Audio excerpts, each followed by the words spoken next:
dia. Privilégio estar aqui com vocês nessa manhã para aprendermos juntos. Nossa proposta é de integrar esse grupo de especialistas sobre tecnologias e metodologias ativas e interativas. A expansão da palavra é proposital porque a atividade não acontece isoladamente no sujeito, mas na relação com o outro, na interatividade. E a minha provocação contextual seria de relembrarmos um pouco, não sei quem já assistiu, o filme Conduzindo Miss Daisy. Essa é uma senhora judia e que o filho contrata um motorista porque ela já não guia muito bem. Mas ela tem resistências a isso e o filme é muito instigante porque mostra as diferenças culturais, raciais e eles juntos vão criando um vínculo novo. Miss Daisy é a nossa escola. Nossa escola já está precisando ser apoiada por estruturas tecnológicas e nessa caminhada nós vamos aprender juntos como fazer isso. Reconhecer a diversidade da escola, e eu também faço eco com as falas anteriores, o afresco da Escola de Atenas. Aqui há 21 pensadores representados na tela. Temos Heráclito, Epicuro, Pitágoras e outros tantos, porque nossa escola é uma escola que se situa num espaço-tempo e os sujeitos históricos que dela participam. Mas a nossa escola também foi mudando. Essa é uma fotografia da escola do início do século, uma escola em que estudantes assentavam com carteiras enfileiradas e prestavam atenção uns nas nucas dos outros. Eu acredito que essa escola já não seja mais um retrato da sua. Mas aqui há uma proposta também de uma escola sueca. Ela chama Escola Vitra. Eles pensaram em espaços distintos de aprendizagem.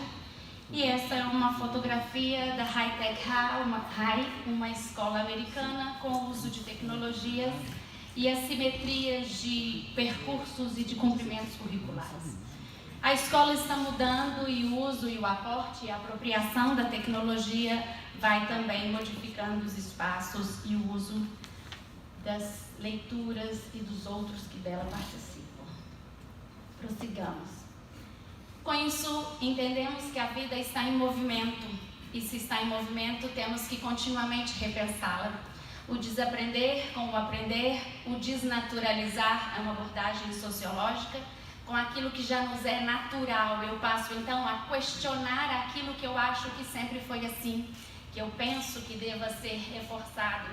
Ou também uma outra abordagem histórica que é o construir e o desconstruir o conhecimento. Então, entenderíamos os processos de ruptura tecnológica. À medida que a tecnologia se desenvolve, ela deixa para trás ou ela deixa de usar de alguns recursos, como, por exemplo, vemos aqui representados. Aquilo que era usado para a iluminação sistemática das casas, hoje nos é um recurso, talvez, numa festa de aniversário ou numa falta de energia elétrica sendo fornecida. Passamos a lâmpada incandescente, as eletrônicas e chegamos nas lâmpadas de LED. Nesse sentido, acontece o que também economistas e antropólogos chamariam de efeito catraca.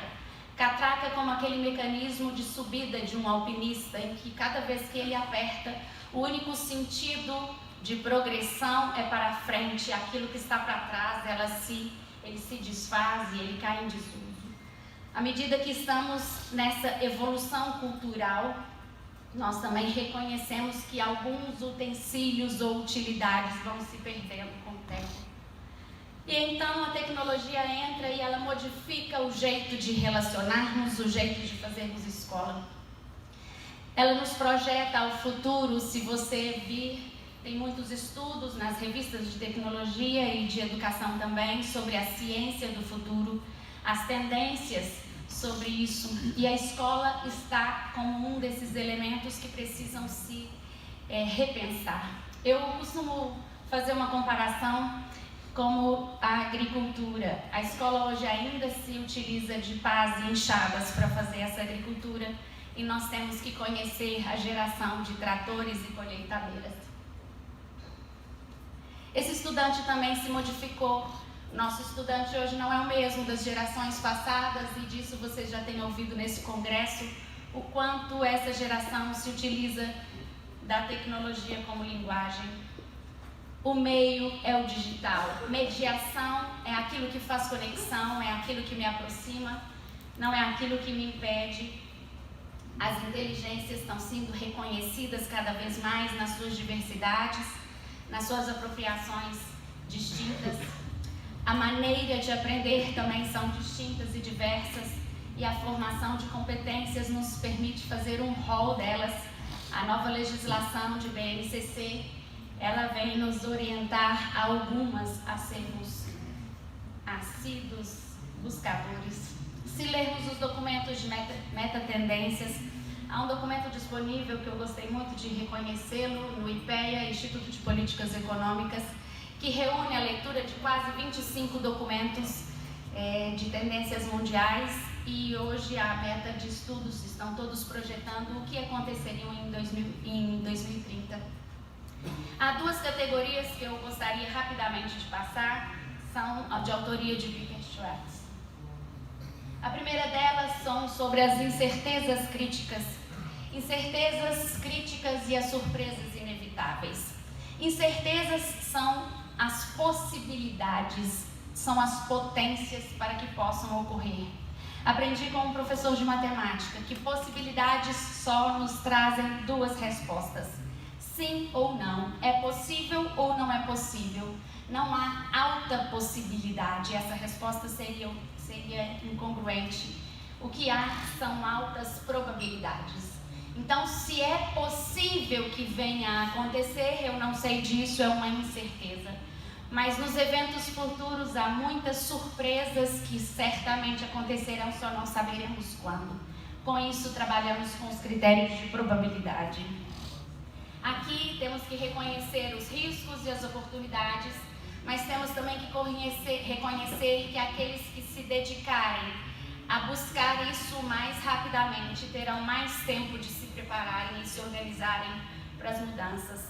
Nós estamos já alterando a curva da chamada singularidade. A cada 2 anos, o nosso volume de informação e produção tecnológica está se duplicando. Em 2030, a tendência é de que a cada 6 meses, tudo o que você tiver disponível de informação se duplique, a cada 6 a 8 meses. Se nós hoje, como escolas, temos uma intenção, um propósito formativo, nós temos que ter o apoio da tecnologia para dar conta dessas mudanças que serão tão frenéticas. Listo aqui 12 tendências que vocês podem ver por aí sobre educação. A primeira é Long Life Education. Você vai precisar de aprender para o resto da vida, porque as coisas com as mudanças aceleradas vão exigir que você tenha uma habilidade de aprender e reaprender continuamente. Nesse sentido, os 15, 18 primeiros anos de permanência na escola devem, sem dúvida alguma, ensinar o sujeito a aprender e não somente transmitir um volume grandioso de informações para ele. Caso contrário, ele não será capaz de fazer essa jornada tão flexível que vem pela frente. Serei breve nesses tópicos. O segundo é que haverá mentoria por máquinas. Máquinas também estão pensando e chamam até machine learning, né? Pensamentos de máquina provocando inteligência artificial. Novos agentes, não só os professores serão mediadores desse processo. Aprende-se na cidade, as políticas são de cidades educadoras, são algo de participação do sujeito democraticamente.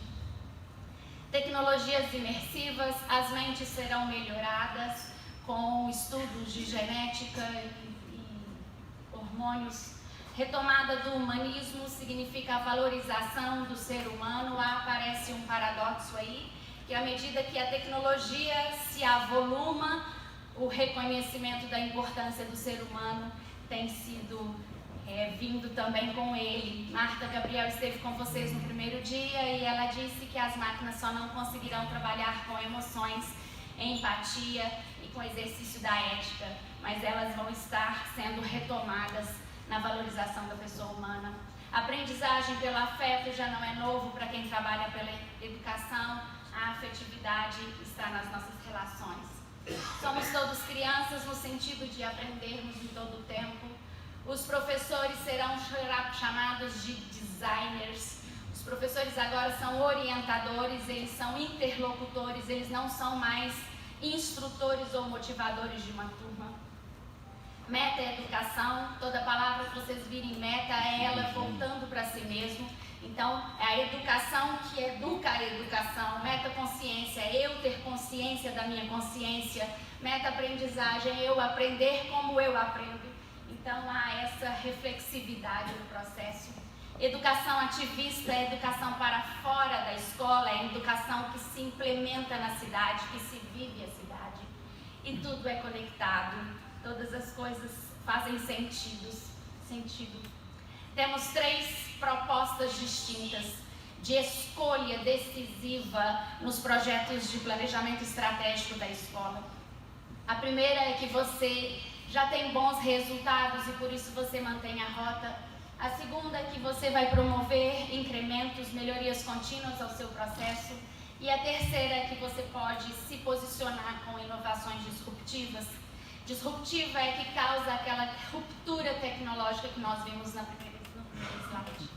Eu trabalhei um exercício de calcular o risco de cada uma delas. Na primeira, se você continue do jeito que você está, o seu risco atual é alto e o seu futuro é um risco muito mais elevado do que o atual.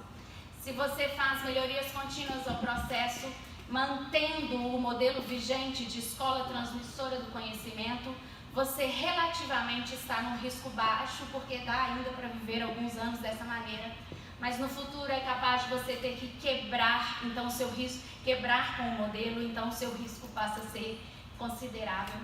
E no processo de inovação disruptiva, eu considero que hoje é um risco médio, mas ele pode ser analisado e ponderado.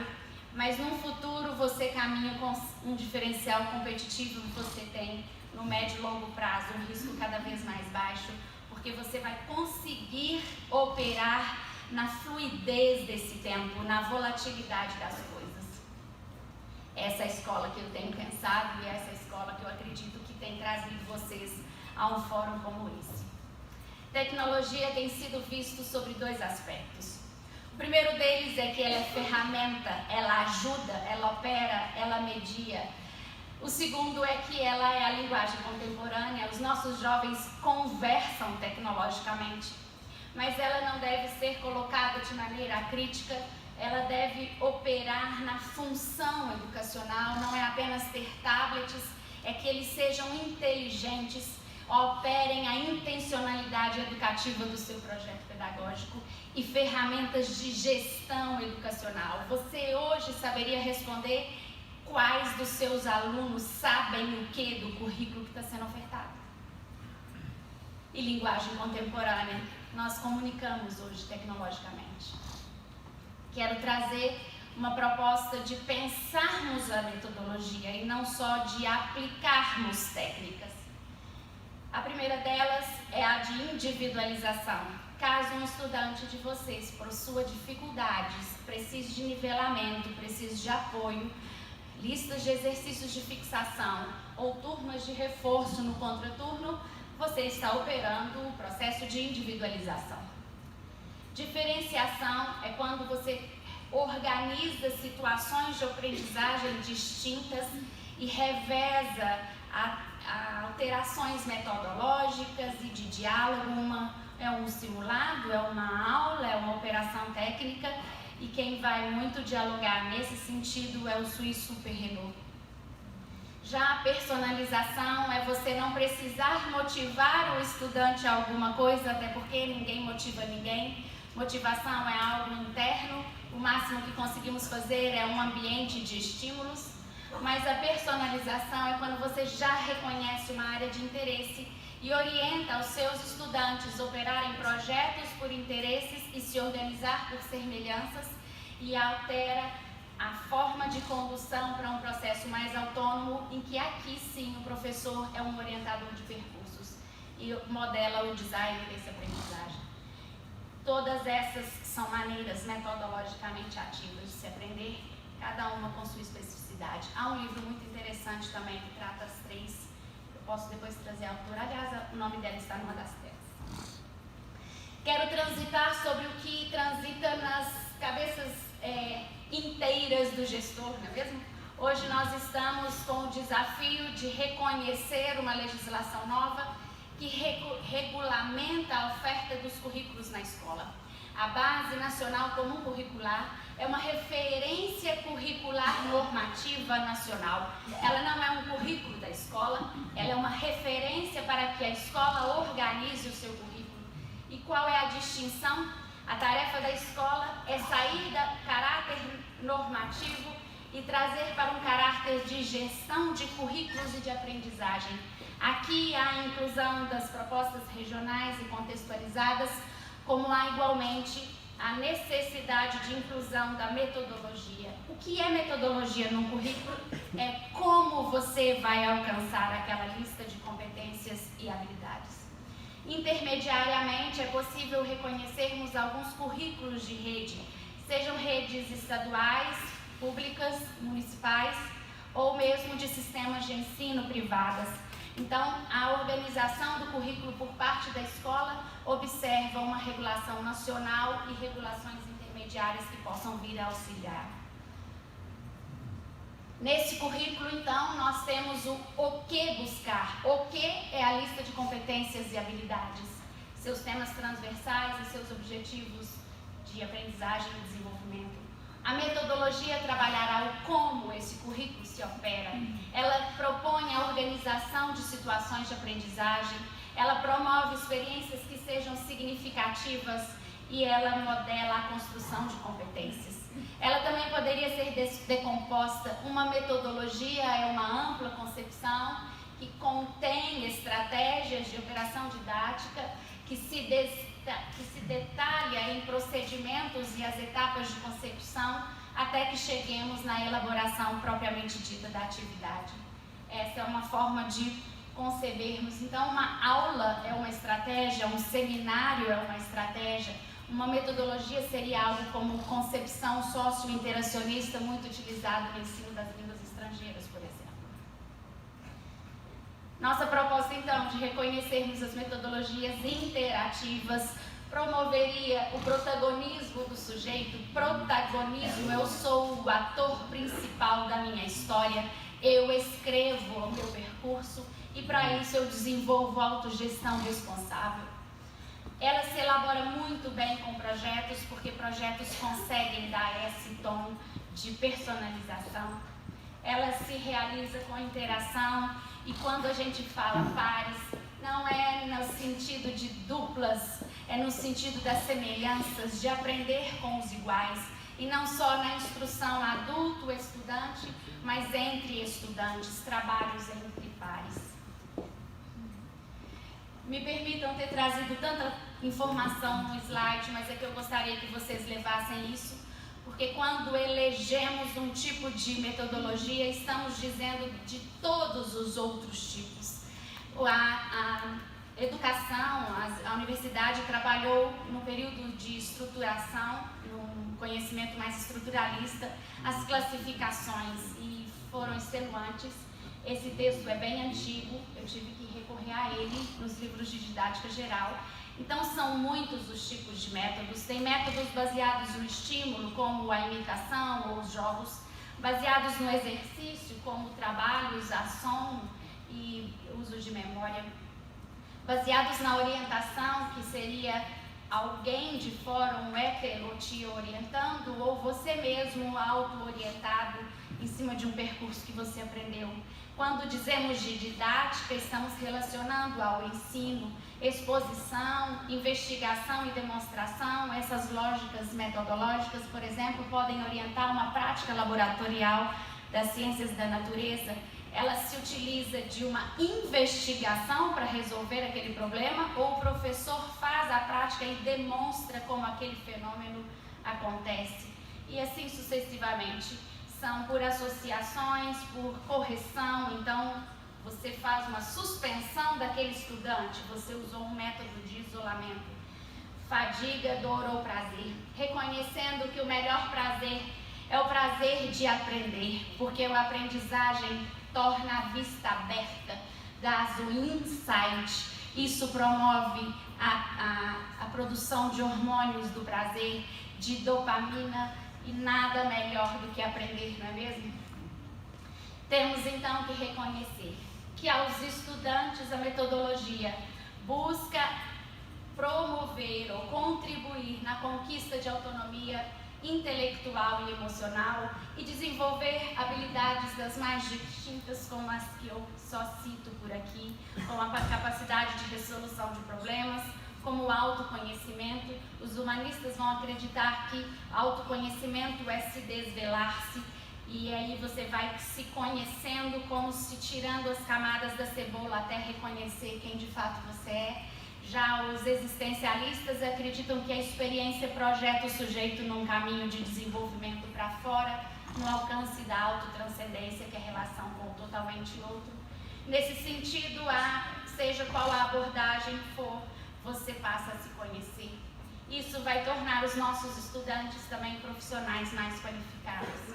E a escola, que ela seja promotora de um ambiente colaborativo, que promova também engajamento, percepção melhorada dos estudantes, aumento de reconhecimento no mercado, melhora de performances. E esse é um desafio que a tecnologia precisará nos apoiar, que é a gestão assimétrica de percursos. Também estou tentando caminhar para a conclusão, mas ainda gostaria de provocá-los a alguns crescentes da mudança. O primeiro crescente é que você consiga questionar cada vez mais as metodologias que têm sido passivas do sujeito para metodologias mais ativas. Como descobrir se eu estou fazendo metodologia ativa? É responder uma série de perguntas como: o meu estudante busca o conhecimento ou eu entrego ele pronto na mão dele? O meu estudante aplica esse conhecimento ou eu que faço a aplicação e a contextualização dele? O estudante interage e constrói esse conhecimento coletivamente ou eu já trago toda a produção sistematizada a ele? São perguntas que podem validar se as estratégias que estamos escolhendo são mesmo passivas ou ativas. E um ápice é o interativa, justamente porque não estamos sozinhos, mas construímos isso colaborativamente. Esse é o livro da Bray McCaskey, e ela vai dizer sobre a centralidade da educação, deixar de ser centrada no professor. Na crescente, ela vai tentar ser centrada no aluno, mas não é para parar aí. A nossa busca é essa autorresponsabilização, essa autorregulação do processo em que ele se conduza com autonomia. O papel do professor também muda nessa história. Ele deixa de ser instrutor, aquele que opera a transmissão do saber. Intermediariamente, você vai fazer boa avaliação daquele professor que gera engajamento e estimulação com os estudantes. Essa é uma teoria de Rui Trindade, um professor da Universidade do Porto, em Portugal. E ele vai dizer que o ápice do papel desse novo professor é aquele que se coloca na relação como interlocutor qualificado. O interlocutor reconhece que há um sujeito na outra ponta a ser desenvolvido e por isso ele realiza a interlocução da linguagem. E por fim, esse crescente de tecnologia que hoje se opera como ferramenta que um dia vai conseguir efetivamente ser adaptativa, não reconhecemos que ela ainda ocorra, até que ela subsidie decisões emancipadoras do sujeito. Observe que a busca pelo exercício da autonomia é crescente também. Esse pensamento surge na Escola Nova, não demandarei tanto tempo sobre isso, é uma questão mais histórica e um de nós no auditório disse de John Dewey, então ela está baseada no movimento, na experiência, no desenvolvimento, na atividade e no interesse. Só a crítica que se faz é que ela não pode ser acreditar que o estudante vai caminhar nisso espontaneamente, a escola terá que conduzir. Quem vai falar de sócio-interativismo é Vygotsky, um russo do começo do século, que pouco conhecemos de sua obra, porque eu não sei ler russo e parte ainda está em russo, mas ele vai dizer que estamos num círculo em que a espécie humana determina como aprendemos, somos os únicos sujeitos, seres que reconhecem a intencionalidade e temos herança de transmissão entre as gerações, os animais não fazem isso. Somos sujeitos de uma história cultural, temos personalidades sociobiológicas, eu tenho carga genética e me desenvolvo com a sociedade, até achar o ato individual da aprendizagem em que cada um é distinto. Por fim, a cognição que pensamos hoje está se relacionando entre situada, ela é um enquadramento de tudo que se tem, distribuída, ela está distribuída no tempo, espaço e durante o mundo. E ela é incorporada. Descartes pensava que podíamos tirar a mente, extirpá-la do corpo, mas não, ela está dentro de um corpo, ela opera com a emoção, com o sistema perceptivo e do ambiente. São exemplos que vocês já conhecem e que nos citariam, e o nosso convite é embarcar essa escola rumo ao futuro, apoiando as transformações que tanto requeremos. Formalmente, há aí uma apresentação, fico à disposição de vocês naquilo que demandarem nas escolas. E também não poderia deixar de convidá-los a reconhecer parte desse conteúdo que eu publiquei num livro. Estou também como expositora de uma iniciativa EduTech, que é a Wilito, sobre gestão de currículos e de aprendizagens. Obrigada, prazer estar com vocês.